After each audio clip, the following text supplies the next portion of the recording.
1,08,000 का बाइफरकेशन पूछा। आप मैं बता रहा हूं, मत बताइए, अभी तक परसेंट में मत बताइए, वो जून तक की बात थी, मैं वो भी बता रहा हूँ। हम वही तो पूछ रहे हैं। आप सुनिए तो इधर क्यों देख रहे, उधर देखिए। अच्छा, मैं उधर ही देख लेता हूँ।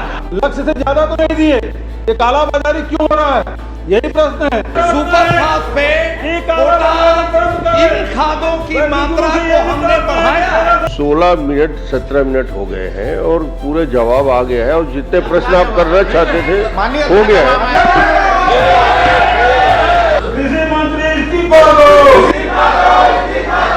निम्न सदस्य अपने स्थान छोड़कर गर्भगृह में प्रवेश करने के कारण कार्यवाही से स्वयं निलंबित हो गए हैं। कृपया निलंबित सदस्यों से आग्रह है कि सदन के बाहर चले जाएं। आपकी नौटंकी को पूरे प्रदेश की जनता देख रही है। आपके द्वारा निलंबन की घोषणा के उपरांत भी अगर गृह में नारे लगाए जाएंगे तो ये उचित व्यवस्था नहीं होगी। माननीय अध्यक्ष के सम्मानित सदस्यों ने निरंतर असंसदीय व्यवहार इस विधानसभा में 2 बार 3 बार आग्रह करने के बाद भी जो यहाँ की 25 साल की परंपरा है उसको ध्वस्त करने में लगे हुए हैं। पूरा देश देखता है कि छत्तीसगढ़ ने क्या मापदंड स्थापित किए थे और उस मापदंड का धज्जियां कैसे उड़ाई जा रही है। स्पर्श multi speciality hospital full time विशेषज्ञों की देखरेख में पैथोलॉजी और डायग्नोस्टिक की बेस्ट इन क्लास सुविधा, साथ ही दे रहा है न्यूनतम दर पर हेल्थ पैकेज की सुविधा। स्पर्श मल्टी स्पेशलिटी हॉस्पिटल, एक एहसास अपनेपन का।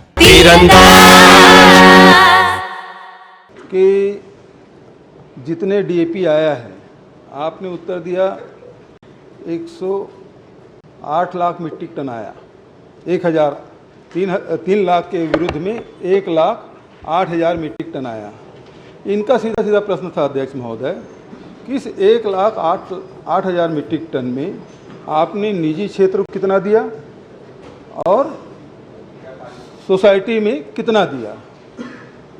प्रश्न यही है अध्यक्ष महोदय कि आप कृपा करके ये बता दें कि 1,08,000 मीट्रिक टन में सोसाइटियों में आपने कितना दिया और निजी क्षेत्र में कितने दिया और किस किस जिले में कितना दिया। ऐसा तो नहीं कि लक्ष्य से ज़्यादा आप दे दिए या कम दे दिए। प्रश्न ये। मेरे ख्याल से नेताजी आपका ध्यान कहीं और था। मैंने बताया कि 64% हम सरकारी क्षेत्र को हम दिए। 1,08,000 का बाइफरकेशन पूछा। आप मैं बता रहा हूं, मत बताइए, अभी तक परसेंट में मत बताइए, वो जून तक की बात थी, वो जून तक की बात थी। आंकड़े में पूछ रहा हूं कितना कितना दिए, मैं वो भी बता रहा हूं। हम वही तो पूछ रहे हैं। आप सुनिए तो इधर क्यों देख रहे, उधर देखिए। अच्छा, मैं उधर ही देख लेता हूं। माननीय अध्यक्ष महोदय, मैं आपकी तरफ माननीय मंत्री जी उसका जिलेवार देखिए कैसे कहते हैं और कितना वो निजी क्षेत्र को दिए। लक्ष्य से ज्यादा तो नहीं दिए, ये काला बाजारी क्यों हो रहा है, यही प्रश्न है। और ज्यादा कीमत में क्यों खरीदने के बाध्य हैं, यही प्रश्न है। मंत्री जी। अध्यक्ष महोदय, मैंने बताया कि अभी तक ओवरऑल 1,72,000 मीट्रिक टन डीएपी आ गया है। और जो आपको पहले जो आंकड़ा दिया 1 लाख और कुछ, वो जून तक का था। लेकिन अभी तक की जो स्थिति है अध्यक्ष महोदय, उसमें 1,72,000 डीएपी का आ गया है, जिसमें कि 5 दिनों के अंदर 18,855 मीट्रिक टन हमारा अभी प्राप्त हो जाएगा यहाँ।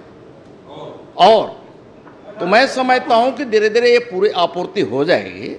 और इसके बावजूद मैंने ये भी बताया कि जहाँ, चूँकि ये डीएपी ये कोई हमारे यहाँ की समस्या नहीं है अध्यक्ष महोदय, एक तरह से वैश्विक जो समस्या आया उसके चलते ने समस्या इस तरह की अनियमित जो है हम भंडारण कर पा रहे हैं। माननीय अध्यक्ष महोदय, मैं उत्तर दे रहा हूँ। अध्यक्ष महोदय, मैं उत्तर दे रहा हूँ। मैं आप ही तरफ अध्यक्ष पूरा दे रहे हैं, आप पूरा दे दीजिए, पूरा जवाब सुन। तो जब इस तरह की बात है, उसको समाधान करने के लिए हम लोगों ने हम लोग ही नहीं बल्कि हमारे देश के यशस्वी प्रधानमंत्री, जो दुनिया के सबसे लोकप्रिय नेता आदरणीय प्रधानमंत्री नरेंद्र मोदी जी, उनके मार्गदर्शन में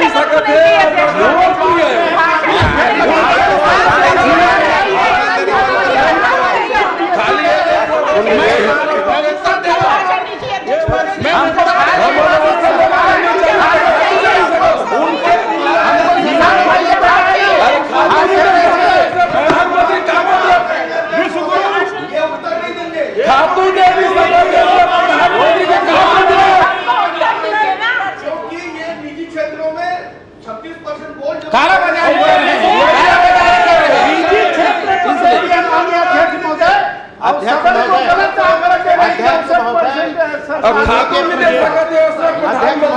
अरे भैया हमने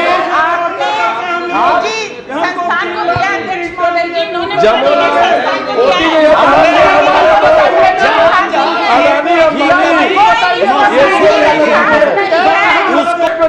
पूर्ति करने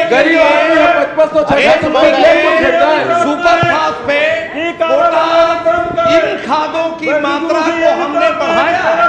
और इसके साथ साथ अध्यक्ष महोदय किसान कृषि वैज्ञानिकों के सलाह के आधार पर कृषि वैज्ञानिकों ने जो देखा अध्यक्ष महोदय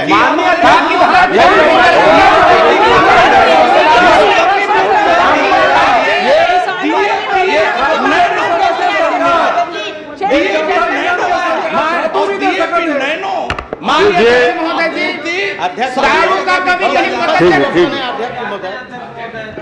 16 मिनट 17 मिनट हो गए हैं और पूरे जवाब आ गया है और जितने प्रश्न आप करना चाहते थे हो गया है। आप इसे मंत्री जी को आप मंत्री जी का जवाब आपने सुन लिया और पूरा जवाब उन्होंने दे दिया। अब इसके बाद कुछ बचता नहीं है, क्रमांक 3 लिया जाए, 3 नंबर पे आ जाए।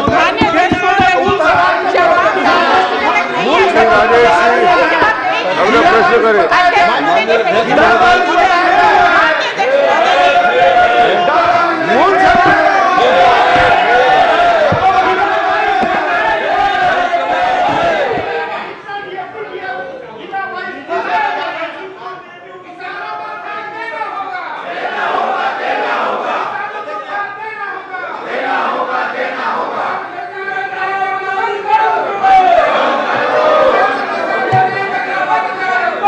माननीय अध्यक्ष महोदय, मेरा प्रश्न आदिम जाति कल्याण मंत्री जी से है। जी, मेरा प्रश्न था कि कितने व्यक्ति के पास कितने हेक्टेयर भूमि पर कब्जा, क्या जिले में अवैध वन अधिकार पत्रों को निरस्त करने की कोई प्रक्रिया प्रारंभ की गई है? यदि हाँ तो इसका जवाब आ गया है। मेरा अगला प्रश्न है, वन अधिकार पत्र हस्तांतरित है होने के बावजूद भोले भाले लोगों से इस काम में लिखवाकर अन्य व्यक्ति काबिज है, इनके खिलाफ क्या कार्रवाई की योजना है? माननीय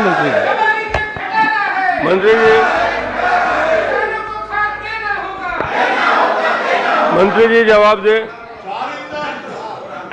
अध्यक्ष महोदय, माननीय सदस्य ने जो प्रश्न किया था कि वन भूमि का जो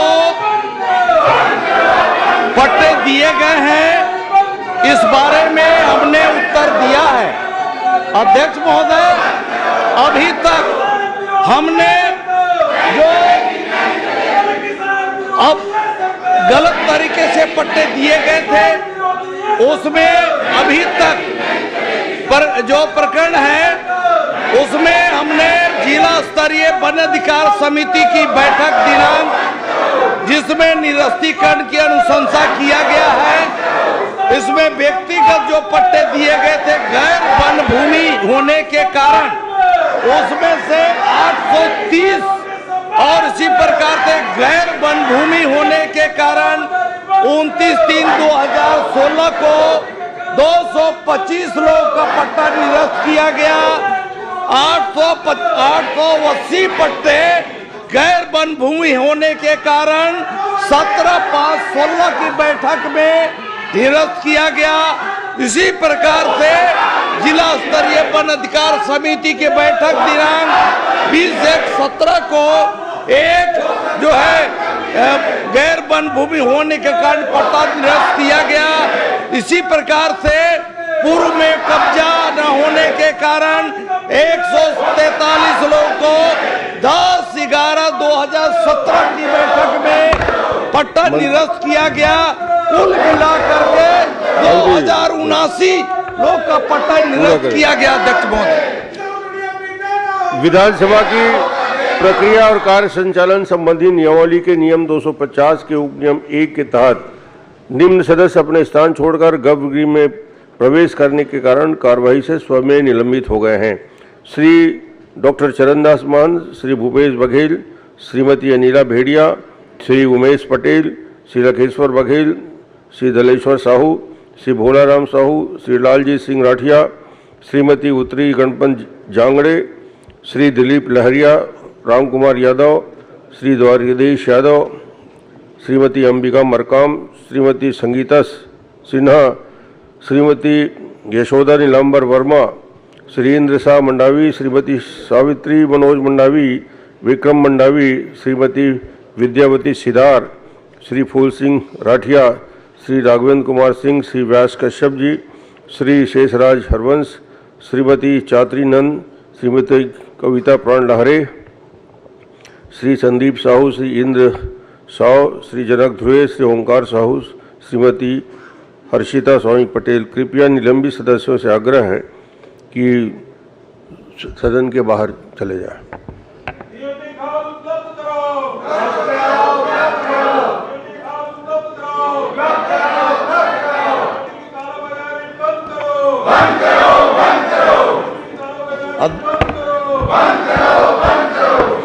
अध्यक्ष महोदय,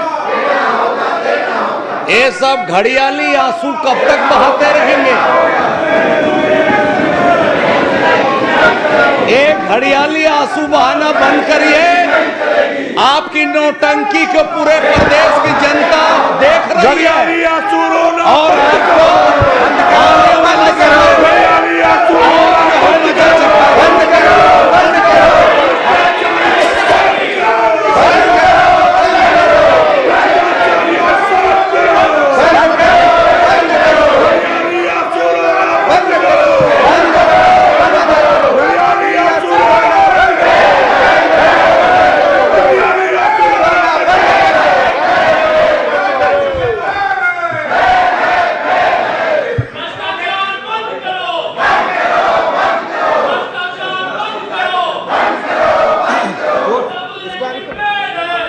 अध्यक्ष महोदय, माननीय मंत्री महोदय का वो जवाब था कि मेरा अगला प्रश्न था, वन अधिकार पत्र अहस्तांतरित है के बावजूद भोले भाले लोगों से स्टाम्प में लिखवाकर अन्य व्यक्ति काबिज हैं, उनके खिलाफ क्या कार्रवाई की जा रही है?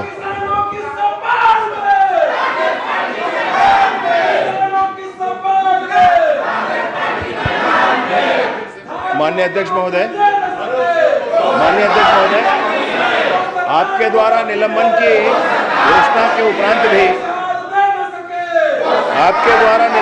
घोषणा के उपरांत भी अगर गृह विगर में नारे लगाए जाएंगे तो ये उचित व्यवस्था नहीं होगी। माननीय अध्यक्ष महोदय, चूंकि विपक्ष के सभी सदस्य निलंबित हो गए हैं, कृपया कार्यवाही चलने में सहयोग करें। आप सबसे आग्रह।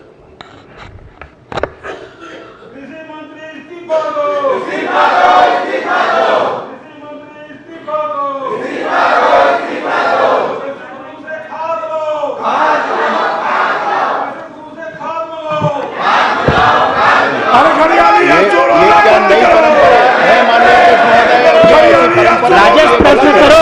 ऐसा नहीं होना चाहिए। ये तो लाठी और राजेश प्रश्न करो।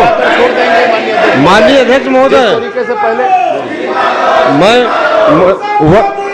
माननीय मंत्री महोदय से जानना चाहता हूं कि वन अधिकार पत्र अहस्तांतरित है के बावजूद भोले भाले लोगों से स्टाम्प में लिखवाकर अन्य व्यक्ति काबिज हैं, उनके खिलाफ कार्रवाई की क्या योजना है? अध्यक्ष महोदय, वन अधिकार के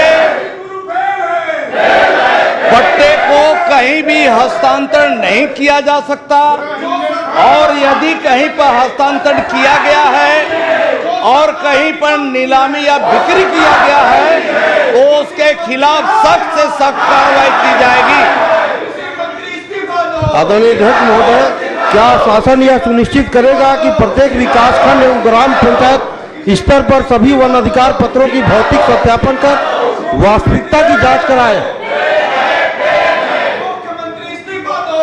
अध्यक्ष महोदय, सुझाव अच्छा है। इस दिशा में मैं खुद भी आगे बढ़ करके इस विषय को लेकर के हम आगे बढ़े हैं और विभाग को हमने निर्देश दिया है कि इसका भौतिक सत्यापन उन पट्टों के आधार पर किया जाए। मैं समझता हूँ कि हम अंतर विभागीय अधिकारियों के साथ जब बैठक होगी इसमें हम तय करके इसको सुनिश्चित करेंगे। अध्यक्ष महोदय, इस प्रकार के फर्जी मामलों की रोकथाम हेतु कोई तकनीकी प्लेटफॉर्म की आवश्यकता है, सत्यापन प्रणाली जिसे प्रभावी ढंग से लागू हो सके। क्या इस प्रकार की शासन की कोई योजना? निश्चित ही इसका मैं परीक्षण कराऊंगा अध्यक्ष महोदय। धन्यवाद अध्यक्ष महोदय। माननीय चंद्राकर जी,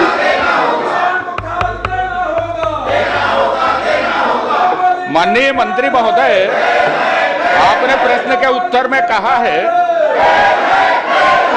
80,870 मकान, और आपके वेबसाइट में है 1,02,113 मकान।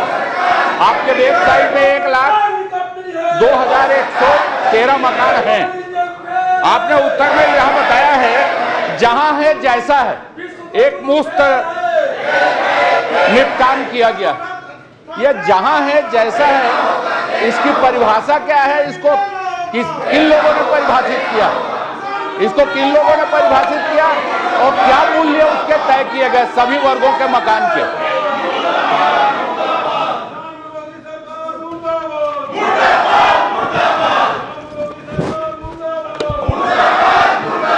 माननीय अध्यक्ष महोदय, सम्माननीय सदस्य को मैं आपके माध्यम से अवगत कराना चाहूँगा कि एक तो जो 80,000 जो एसेट्स का जो आवासों का जिक्र है उसमें व्यावसायिक चीज़ें या अन्य योजनाओं की चीज़ें उसमें सम्मिलित नहीं है, इसलिए संख्या का अंतर हो सकता है वेबसाइट में।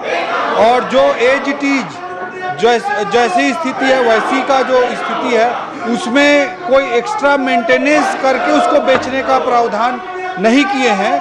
वो जैसी स्थिति में है वैसी स्थिति में उसको बेचा जाएगा और वैसी स्थिति में उसको बेच करके जो भी रेट आए उसके आधार पर उसको काम किया जाएगा। जो OTS स्कीम लागू की गई है, उस OTS scheme one time settlement scheme जो लागू की गई है उसमें एज इट इज जैसे कि तैसे की स्थिति में उसको बेचना है। जो कंसेशन दिया गया है वो मैं बताना चाहूँगा सम्मानित सदस्य को कि OTS 2 पहले OTS आया था पिछली सरकार के समय में 17 सितंबर 2021 को।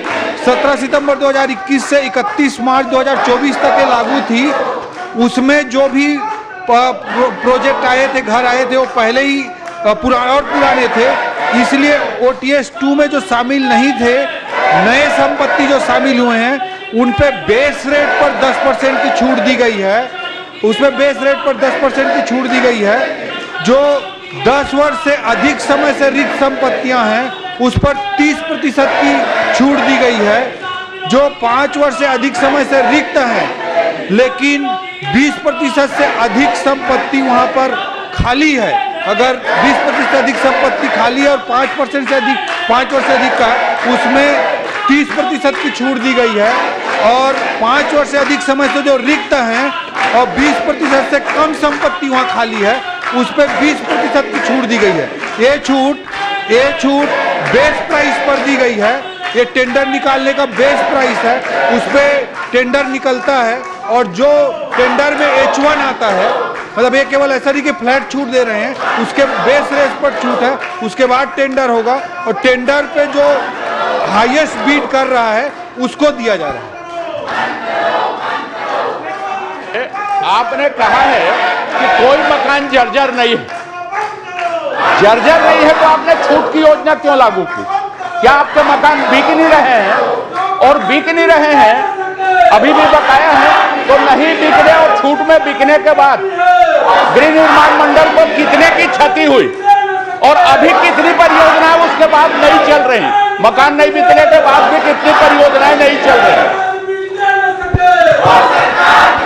माननीय अध्यक्ष महोदय, जो अभी OTS चल रहा है उसका काफी अच्छा प्रतिसाद मिला है।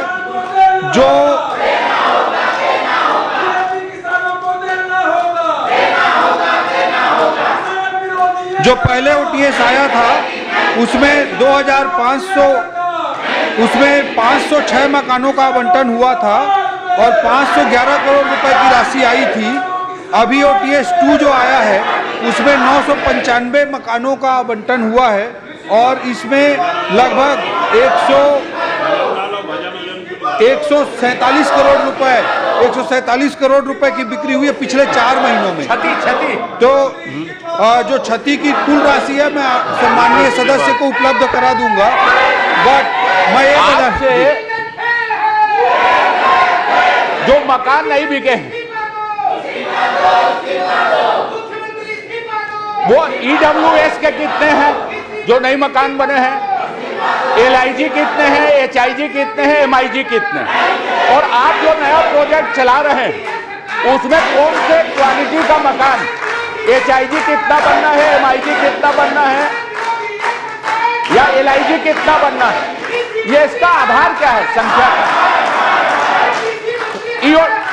ईडब्ल्यूएस की मकान बनाना है आपको, एलआईजी बनाना है, एचआईजी बनाना है, एमआईजी बनाना है, तो आप इसकी कितना मकान बनना है किसी प्रोजेक्ट में, किस आधार पर उसकी संख्या का निर्णय लेते हैं, आधार क्या है उसके निर्णय लेने का जब बिक नहीं रहे तो। माननीय अध्यक्ष महोदय, जो खाली मकान है जो बिक नहीं पा रहे हैं, कई मकान ऐसे जो 10 वर्षों से नहीं बिके हैं, जैसे कि सम्माननीय सदस्य ने अवगत कराया है, कई मकान जो 5 साल से भी नहीं बिके हैं, उसमें मोस्टली पूरा मैं संख्या दे दूंगा, पूरा टेबल दे दूंगा किस श्रेणी के कितने मकान खाली हैं। लेकिन एक चीज मैं बताना चाहूंगा कि सम्माननीय सदस्य की चिंता जायज है कि जब डिमांड होता नहीं है तो बना क्यों दिया जाता है, उनकी चिंता बहुत जायज है। मैं ये सदन को आपके माध्यम से अवगत कराना चाहूँगा, सम्मानीय सदस्य को अवगत कराना चाहूँगा कि हमारी सरकार आने के बाद हमने एक पॉलिसी डिसाइड किया है कि किसी भी प्रोजेक्ट का टेंडर तब तक नहीं लगाया जाएगा जब तक उसमें 60% प्री बुकिंग ना हो जाए। 60% प्री बुकिंग ना हो जाए तब तक उसका टेंडर नहीं लगाएंगे और पहले प्रोजेक्ट लॉन्च करने के 3 महीने के अंदर ही अगर 30% प्री बुकिंग हो जाती है तो टेंडर लगा सकते हैं। ये हमने नई पॉलिसी अडॉप्ट की है ताकि भविष्य में मकान ना मिले 10 साल तक ये स्थिति उत्पन्न ना हो। कौन सा मकान, जैसे आप प्रोजेक्ट ला रहे हैं उसमें ईडब्ल्यूएस का कितना बनेगा, एलआईजी कितनी बनेगी, एमआईजी कितनी बनेगी, एचआईजी कितनी बनेगी, इसका निर्णय किस आधार पर लेते हैं? आपके पास क्या डाटा, क्या आंकड़ा है जिसके आधार पर आप ये निर्णय लेते हैं कि इस प्रोजेक्ट में इतना एचआईजी बनेगा, इतना एमआईजी बनेगा, इतना ईडब्ल्यूएस बनेगा, इतना एलआईजी बनेगा, इसका आधार क्या निर्णय लेने? माननीय अध्यक्ष महोदय, जो डिमांड का सर्वे कराने का काम करती है हाउसिंग बोर्ड उसके आधार पे करते थे, बट पहले जिस तरह की परिपाटी रही होगी बहुत ज़्यादा मैं नहीं बोल सकता, बट जो कॉलोनाइजर है, कॉलोनी है, उनमें 15% एरिया ईडब्ल्यूएस के लिए सुरक्षित करने का टाउन कंट्री प्लानिंग जो एक्ट है 15% एरिया उसमें वो प्रावधान है। कोई भी कॉलोनी बनती तो 15% क्षेत्र उसमें खाली मतलब ईडब्ल्यूएस के लिए रखा जाता है, ये प्रावधान है। बट मैं इतना आश्वस्त करना चाहूँगा, चाहे कोई भी श्रेणी का कैटेगरी का मकान हो, कोई भी कैटेगरी का मकान हो, बिना 60% प्री बुकिंग के उसका टेंडर नहीं लगाया जाएगा और प्रथम 3 महीने में अगर 30% की बुकिंग नहीं होती तो टेंडर नहीं लगाएगा। आगे ये प्रावधान करेंगे कि जिस वर्ग के मकान की डिमांड हो उसको प्राथमिकता के आधार पर बनाएंगे या उसके लिए कोई नीति बनाएंगे, इसका प्रावधान करेंगे क्या कि अपने नीतियों में, कार्यक्रमों में? निश्चित रूप से अध्यक्ष महोदय, हाउसिंग बोर्ड सरकार की कुछ योजनाओं को इम्प्लीमेंट करने के अलावा एक कारपोरेट स्टाइल में भी काम करती है और सब्सिडाइज्ड मकान देना उसका एक ध्येय है, उसका उद्देश्य है। तो निश्चित रूप से यह डिमांड पर आधारित होना चाहिए और इसके लिए निश्चित रूप से हम डिमांड आधारित रणनीति पर ही काम करेंगे। मैं सम्मानीय सदस्य को और सम्मानीय सदन को आपके माध्यम से आश्वस्त करना चाहता हूँ। माननीय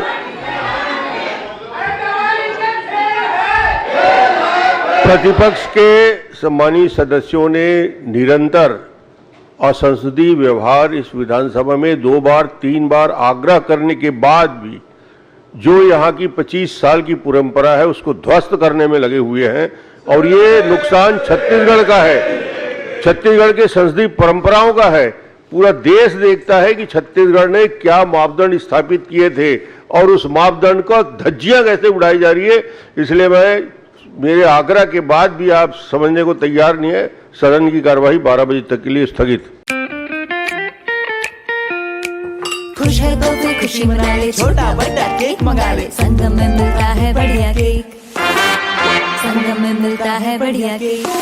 तिरंगा